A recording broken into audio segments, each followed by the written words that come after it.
Sandalwood ನಲ್ಲಿ D boss tragedy climax. ನಟ Darshan acting ಕೆರಿಯರ್ಗೆ full stop ಬಿತ್ತ. ಅಳಿಸಲಾಗದ ಕಳಂಕ ಹೊತ್ತ ಚಾಲೆಂಜಿಂಗ್ ಸ್ಟಾರ್. ಕೊಲೆ ಕೇಸ್ನಲ್ಲಿ ದರ್ಶನ್ ಅಂದರ್ ಕ್ಲೋಸ್ ಆಯ್ತಾ ಫಿಲ್ಮ್ ಚಾಪ್ಟರ್. ಕಾಂಟ್ರವರ್ಸಿ ಕಿಂಗ್ ನಂಬಿ ಯಾರು ಮಾಡ್ತಾರೆ ಸಿನಿಮಾ? ಸದ್ಯ ಕೈಯಲ್ಲಿದ್ದ ಡೆವಿಲ್ ಕತೆ ಏನು, ದರ್ಶನ್ ಮುಂದೇನು ಎನ್ನುವಂತ ಪ್ರಶ್ನೆ. ಇತ್ತ ಬೇಲ್ ಸಿಗೋದು ಡೌಟ್, ಇನ್ನು ಹೊರಗೆ ಬಂದ್ರು ಆಗ್ತಾರ ಕ್ಲಿಕ್ ಎನ್ನುವಂತ ಪ್ರಶ್ನೆ. ರಿಯಲ್ ನಲ್ಲಿ ಹೀರೋ, ರಿಯಲ್ ನಲ್ಲಿ ದಿ ಬಿಗ್ ವಿಲನ್ ಆಗಿಬಿಟ್ಟಿದ್ದಾರೆ. ನಾನೇ ಅಂತ ತಗ್ಲಾಕೊಂಡ್ರ ನಟ ದರ್ಶನ್.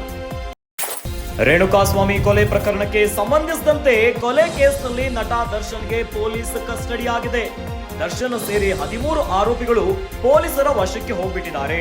ಪೊಲೀಸರ ಕಸ್ಟಡಿಗೆ ನೀಡಿ ನ್ಯಾಯಾಧೀಶರು ಆದೇಶವನ್ನು ಕೊಟ್ಟಿದ್ದಾರೆ.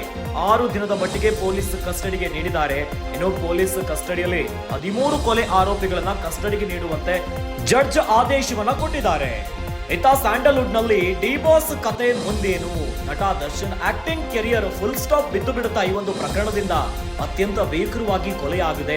ಇನ್ನು A1 ಆರೋಪಿಯಾಗಿ ಪವಿತ್ರ ಗೌಡ ಇದ್ರೆ A2 ಆರೋಪಿಯಾಗಿ ನಟ ಚಾಲೆಂಜಿಂಗ್ ಸ್ಟಾರ್ ದರ್ಶನ್ ಇದ್ದಾರೆ.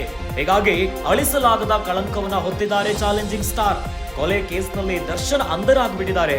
ಇನ್ನು ಮುಂದೆ ಇವರ ಸಿನಿಮಾ ಕತೆ, ಸಿನಿಮಾ ಚಾಪ್ಟರ್ಗಳು ಕ್ಲೋಸ್ ಆಯ್ತಾ ಎನ್ನುವಂತ ಪ್ರಶ್ನೆ ಮೂಡ್ತಾ ಇದೆ. ಕಾಂಟ್ರವರ್ಸಿ ಮೂಲಕವೇ ಸಿಕ್ಕಾಪಟ್ಟೆ ಸದ್ದು ಮಾಡ್ತಿದ್ದವರು ಇನ್ನು ಮುಂದೆ ಸಿನಿಮಾ ಕ್ಷೇತ್ರದಲ್ಲಿ ಏನಾಗುತ್ತೆ? ಸದ್ಯ ಕೈಯಲ್ಲಿದ್ದ ಡೆವಿಲ್ ಕತೆ ಕೂಡ ಇತ್ತು. ಡೆವಿಲ್ ಸಿನಿಮಾಗೋಸ್ಕರ ಸಾಕಷ್ಟು ತಯಾರಿ ಆಗ್ತಾ ಇತ್ತು. ಇನ್ನು ಮುಂದೆ ಏನಾಗುತ್ತೆ ದರ್ಶನ್ ಕತೆ ಎನ್ನುವಂತ ಪ್ರಶ್ನೆ. ಇತ್ತ ಕೊಲೆ ಕೇಸಲ್ಲಿ ಬೇಲು ಸಿಗೋದು ಕೂಡ ಡೌಟ್ ಆಗಿದೆ. ಇನ್ನು ಹೊರಗೆ ಬಂದ್ರು ಕೂಡ ಕ್ಲಿಕ್ ಆಗ್ತಾರ? ಮುಂದಿನ ಅವರ ಚಿತ್ರಗಳು ಸಕ್ಸಸ್ ಅನ್ನ ಕಾಣುತ್ತಾ? ಇನ್ನು ಸಿನಿಮಾಗಳ ರೀಲ್ ನಲ್ಲಿ ಹೀರೋ ಆಗಿ ಮಿಂಚೋದು ಚಾಲೆಂಜಿಂಗ್ ಸ್ಟಾರ್ ದರ್ಶನ್. ಆದ್ರೆ ರಿಯಲ್ ಲೈಫ್ ನಲ್ಲಿ ದ ಬಿಗ್ ವಿಲನ್ ಆಗಿ ಕಂಡುಕೊಂಡಿದ್ದಾರೆ. A2 ಆರೋಪಿ ಆಗಿದ್ದಾರೆ ಕೊಲೆ ಪ್ರಕರಣದಲ್ಲಿ. ನಾನೇ ಅಂತ ತಗ್ಲಾಕೊಂಡ್ಬಿಟ್ರ ನಟ ದರ್ಶನ್ ಇರುವಂತ ಪ್ರಶ್ನೆ ಮತ್ತು ರೇಣುಕಾಸ್ವಾಮಿ ಕೊಲೆ ಪ್ರಕರಣಕ್ಕೆ ಸಂಬಂಧಿಸಿದಂತೆ ನಟ ದರ್ಶನ್ ಮುಂದಿನ ಜೀವನ ಏನಾಗಬಹುದು? ಬೇಲ್ ಸಿಗೋದು ಬಹುತೇಕ ಡೌಟ್ ಇದೆ. ಇತ್ತ ಮುಂದೆ ಸಿನಿಮಾ ಕೆರಿಯರ್ ಸಕ್ಸಸ್ ಆಗುತ್ತಾ ಎನ್ನುವಂತ ಪ್ರಶ್ನೆ ಮೂಡ್ತಾ ಇದೆ.